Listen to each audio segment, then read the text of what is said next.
Orlando, Florida for BookNet Fest 2026, and I'm going to try to do better this year at talking to the camera, not just giving you B-roll clips.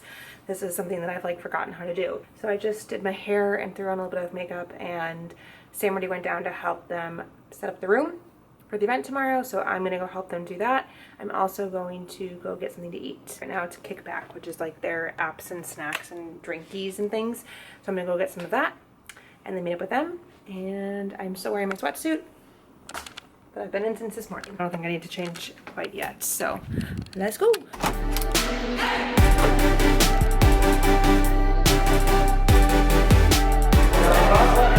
you catching up with this on camera? I'm kind of.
So this is the famous brand, but this is their this is like their lower level, like red item. This is their Cabernet.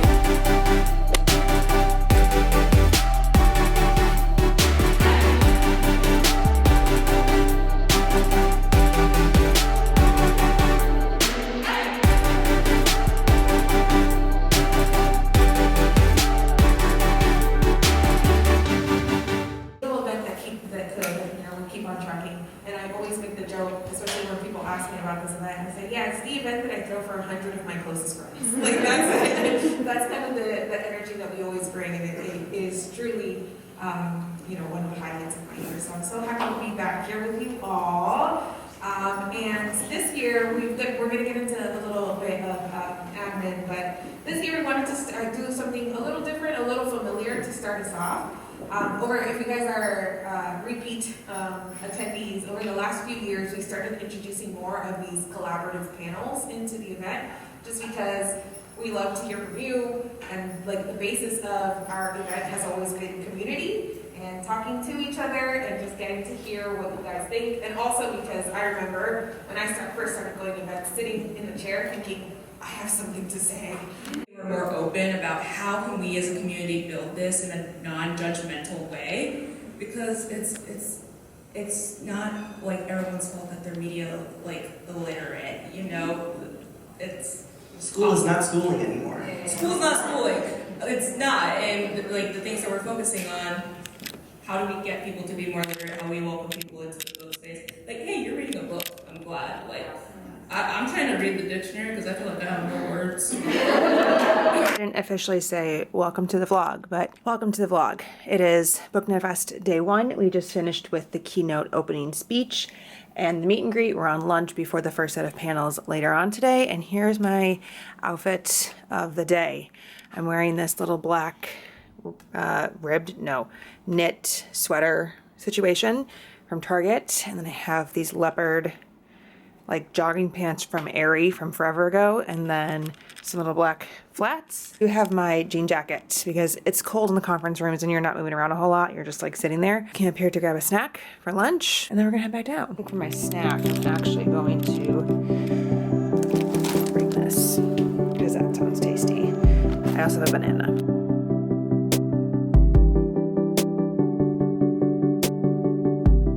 A lot of us have realized in the last couple of years how that much economy is sucking our souls. So I'm Sam from Thoughts on Tomes. We're gonna all go down and introduce ourselves here at the table. They're gonna give you their channel and everything, but also talk about what do you make, where do you make it, who's your audience. who are you creating, for? Hello. Hi everyone. My name is Carmen and you can find me, I think everywhere, it feels like everywhere, on YouTube, TikTok, Threads, Instagram as Tomes and Textiles. I actually read and recommend books by Latinx authors. I talk a lot about library advocacy, advocating against book bans, and I am also like a history nerd, so I talk about history books. And I like to feature fashion in my outfits. So that is not book related, but anyway. I have been creating content for 11 years this summer. So I actually lived and experienced Instagram in chronological order. That was a lovely time, much simpler times. And I think that's everything. Did I answer all your questions? Yeah. Perfect, thank you. Hi, my name is Meg. I am a cozy content creator, so I do cozy fantasy content on TikTok, Instagram, and now YouTube. And I have a cozy fantasy community on Discord that's really tender and lovely, and I really appreciate them. And yeah, I've been creating content since right after COVID, as many of us probably can say the same. But it didn't start off cozy fantasy. It shifted, obviously, as cozy fantasy started to find its voice. But it's been really, really fun. It's lovely. I love creating. Hello, yes. Hey y'all, I'm Ray from @RayTheReviewer on Instagram, TikTok, YouTube kind of, and Bindery. I think all of us are on Bindery, yeah. And I'm similar to Carmen. I've been creating since the chronological timeline. And so now I primarily am on Instagram just because I'm very into the aesthetic and just cutesy things. I do a lot of book lists. My priorities are diverse reading. Sort of like set the stage here. What does the current state of bookish discourse actually look like? Pretend you are explaining this to a friend who reads but doesn't post. I have a lot of experience doing this because I explain things to my partner all the time. Basically, you walk in and everyone is screaming, but they're all screaming in bubbles. So like you have this circle screaming about the classics and how everybody should read classics. You have this circle screaming about romance and how romance isn't real. You have this circle screaming about how actually romance is the only real genre. You have this circle saying, well, audiobooks aren't reading because you're just listening. You have this circle saying, well, hey, can you like read books by people who don't look like you? And then you have this other circle who's like right next to that circle saying, no! Every time. And then you have this circle who's like, hey, do you want to learn how to write books without writing them because now you can use AI to do that? We should be honest about the things in a book that are simply not good to us. And we don't need to, I don't think we need to do the 5 million disclaimers before we get to the negative review. I think we just need to be like, this did not sit well with me. Here are the reasons why. Maybe it is rooted in some kind of oppression. Maybe there is sexism or racism or, all kinds of the isms here that are not dealt with in a way that is productive. And that was what I saw from it. Here are examples from the text. And so be it, right? You've presented your case. I think a lot of times we fall into the discourse of it all, and it just ends up becoming, I forgot the argument of like changing someone. If you go and trying to change somebody's mind, you're just going to make them believe it. Exactly, you're further entrenching it, right? And so I think when we are having those conversations, it should be kind of, I don't want to say hands off, but it should be, here's what I saw, here's the evidence, and that is that. Parasocial, what does that mean? According to Wikipedia, which I love that we're in a world where now Wikipedia is a reliable source. That's where we are. Parasocial is a one-sided relationship where an audience member, and this can be, we're talking sort of like bookish and whatever, but it can be radio hosts, TV hosts, even like actors and stuff, An audience member feels familiarity, closeness, and emotional connection due to repeated exposure and self-disclosure from the media personality, quote-unquote. Something interesting that I saw in there too was that frequent updates and direct address to audience members adds to this. So this is why influencers and people get it even more, because we are directly talking to people. So yeah, just introduce yourselves and where you are online, but also what parasocial means to you and how it's different from being a fan. How do you notice that difference? Everything's AI, and so there is this creators are bad. There's just this assumption of you're bad, you're ignorant, you're not engaging with the community enough, you're taking advantage of us, whatever. And so yeah, there is this always having to be on the defensive, because it's hey, again, I can fuck up totally, but also again, you don't know me. And so making this set of assumptions of you did this because of this XYZ thing, it's well, you made up all of that in your head instead of coming to me, like you said, and having a different, being hey, just to let you know, blah, blah, blah. Exactly. We have a bookish podcast called The Panelists, and today we are going to do one of our episodes live for all of you. Woo! See how it goes before we pause. It is just fantasy enough that I can believe all the ridiculous romance things that are happening. If I'm reading a contemporary romance and the person's what happened to you? I'm shut up, Brad. Please.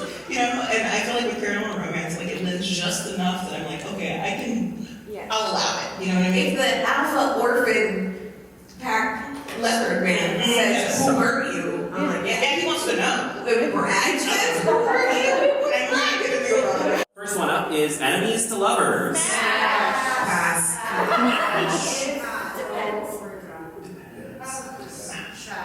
I mean, it always depends, right? You can do it better or worse, but generally, my leading reaction is pass.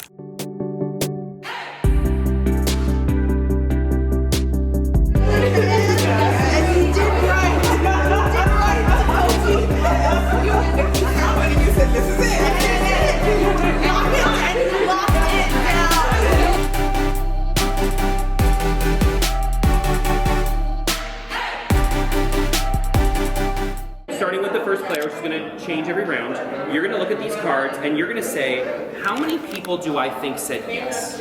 Oh. And you're going to take that number. Okay. And you'll pass and pass and pass and pass and pass.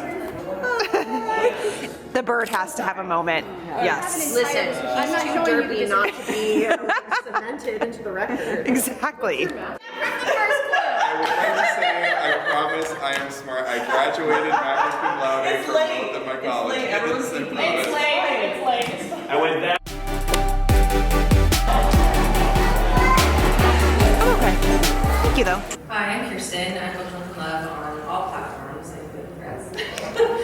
I won't do it. My introduction to fanfiction was a very long time ago. I've been reading fanfiction for 23 years, so it was Buffy when I was on live journal, way back in the day. So Beautiful.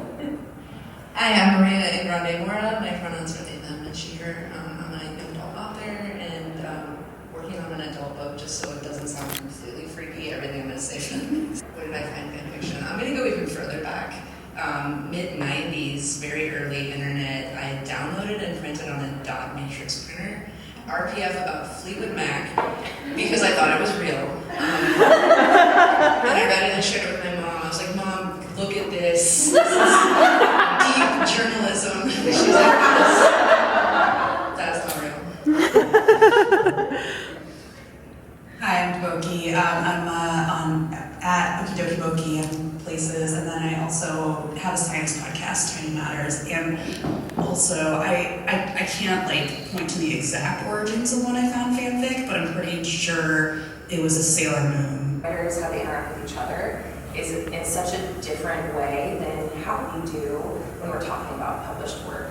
It's definitely known that this is a free service that is provided for fun for everyone to engage in, and it's a lot more of a thank you for giving us this to read, because this is something that we have for free access to all the time. Whenever we want to, we can come back all the time to it. And I do think that it allows people to not only engage in community in a different way than we do with publication, but it also helps people like to read. I think having that ability to not be not having to deal with like the negativity sometimes. I know it's present in a book when my bones literally ache. I will notice, like I have a physical reaction that sort of like heart rate reaction. My like chest hurts. I can feel like my bones dissolving in my little meat sack. And that's how I know. So yeah, that's what it is. Yes, and that's what it is for me. So yeah, for you guys, how do you know that it's yearning? What is your definition? Hi, I'm Lizzie. You can find me at Bumble Jesus or Jesus Books on all socials. I just think of like agony, longing, like you said. I think we were also discussing that a lot of the time people mistake like slow burn needs to be the only way to have yearning. I think it can still be in relationships, but also just anything, even like yearning for a dream or whatever it is. Hi, I'm Kirsten. I'm BookClub on all platforms. Yearning to me is everything that I want in any romance that I read, because I want to feel that these characters want to be together in such a visceral way that nothing else matters. I want to see them longing for each other, not just in intimacy, like physical intimacy, but emotional intimacy. I want to see all of it, and I want to, like you said, I want to feel it. Like, if anything happens, if there's like a third act breakup, I want to feel that breakup in my bones when it happens. I want to feel what the characters are feeling. So that's what I look for in reading. Hello, my name is Isabel Olmo. You can find me at Isabel Olmo Books. I am an author, and I am a big lover of slow burn. Like, literally the only way I can read romance is if it's slow burn. I have very specific requirements to enjoy it. And by that segue, I only write slow burn because I am demisexual, so the only way it computes to me is that there is build-up and we get to know each other. And I think in the getting to know each other stage of the characters, whether they are married or in a relationship or whether they are not, it's the that I know this person so much, or I've learned things from them, that now I desire them even more. Plus you add some sort of barrier versus be it external or internal, and that creates a lovely recipe for yearning. Good morning. Well, afternoon. It is day 2 of BookNet Fest. I didn't have a chance to do an outfit of the day earlier today, so we'll do one now. I just have on like a cute little white baby doll tee. This is a dress that I've worn, I don't know, many times. It has pockets. It's another like muumuu situation. I do love the oversized like muumuu dresses. And then my jean jacket. And then I have like some fun, colorful jewelry accents on today, and then my trusty gladiator shoes. And I was on a panel this morning, guys. I've never been on a panel at BookNet Fest before. It's the very first time I've ever been invited, and I really enjoyed it. We were on the hobby panel. It was a tearful, emotional experience for 10 o'clock in the morning, because it's not just a hobby, it's deeper than that. And so I'm just grabbing my lunch now because we're on our lunch break. I'm gonna have my leftover little snacky from dinner the other night. I did already eat half of this yesterday, so there's not like a ton of food in here. I'm gonna have that. I'm gonna head down and find Sam. She ordered lunch from the pool. Game night last night was fucking hilarious. I had so much fun. I'm not a big gaming person. I don't love a board game, but yesterday we played Perfect Strangers and it was just such a fun time. I had so much fun. Let's head down for lunch. I wanted to grab like a candy snack too.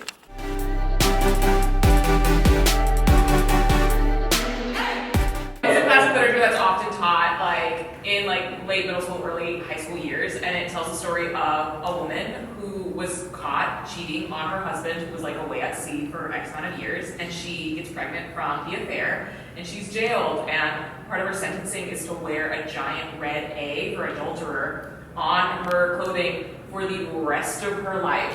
And so everywhere she goes for the rest of her life, the first thing anybody knows about her is that she cheated on her husband at some point in time. And then the daughter is born, and that daughter grows up also being isolated from their community because that's the affair baby and all this stuff. And what makes the book so amazing is that it is a critique on this puritanical culture in showcasing like the hypocrisy of a town like this in really claiming to want justice and wanting to punish the evildoers in the name of the Lord, but really they all have their sins. They all do wrong. And what this really is like wanting to, like, hating for the sake of hating, like just wanting to attack someone because it makes them feel morally superior. Thank you for joining us. Thank you for so many thoughtful conversations. There have been so many amazing panels and so much amazing participation.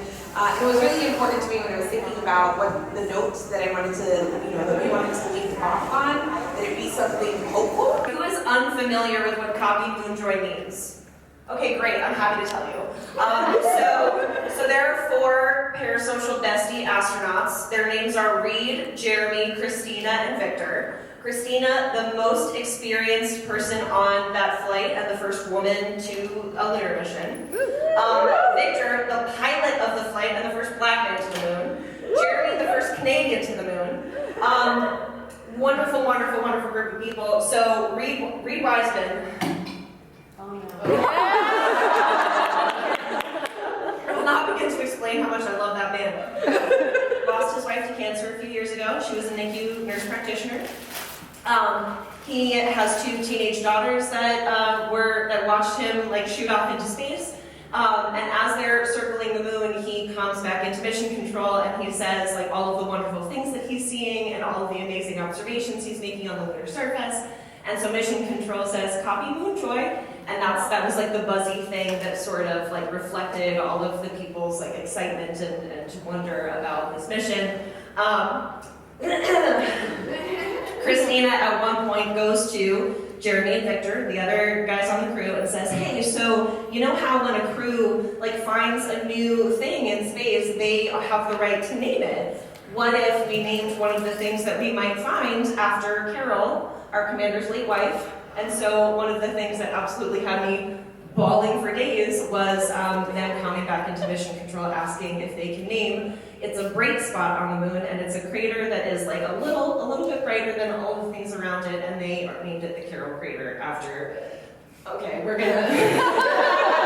This was your first time and you guys took a chance on a tiny little book event, or if you guys keep coming back here after year, we are infinitely grateful for all of your support and for showing up here for your community. This is a labor of love for Sam and I. We don't make money off of this. This is just genuinely us loving the book community so much and wanting to bring any aspect of it that we can together. I have found the best friends of my life in this community, and being able to provide a space where you guys can connect with each other and find friends and continue to refill the cup that allows you to do the work that is so important, even if it is just, your reviews that you put online and talking about books and talking about art and talking about media and literacy and creating your own spaces where other people can feel welcome and belong. That is so, so, so important. And so any way that we can contribute to that and keep you guys going and connect each other, it means the world to me, and I know it means the world to Sam. And like I said, we are just infinitely grateful that you guys continue to invest in us and take a chance in us and be part of this community. So thank you so much. And that is a wrap on BookNet Fest 2022.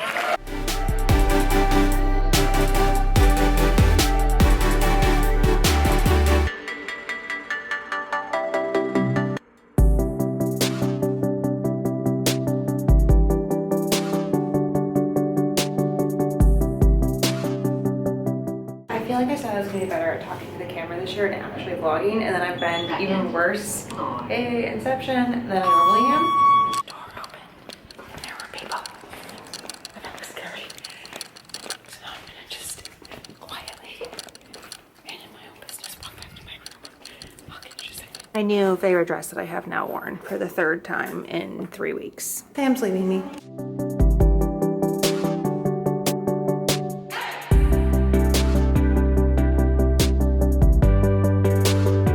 Sam, is that a big wedge? No one else is eating the wedge. No, I'm not judging. I'm like, What? I'm gesticulating. It's a beautiful. No. Are you guys related? Wait, who? Yeah, they found out they were. Yeah.